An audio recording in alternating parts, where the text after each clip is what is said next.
আব্বা, কি হয়েছে তোমার? মন খারাপ কে? বাজান, তুই যাচ্ছু বাজান? আমার না সর্বনাশ হয়ে গেছে বাজান। তোর মা খুব অসুস্থ।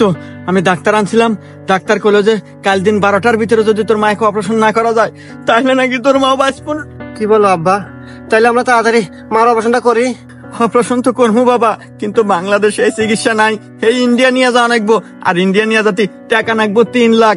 আমাদের তার এই মুহূর্তে কোনো কিছুই নাই বাপ, এই বাঙ্গা বাড়িটা ছাড়া। আমরা এত টাকা কোনে পামু ক?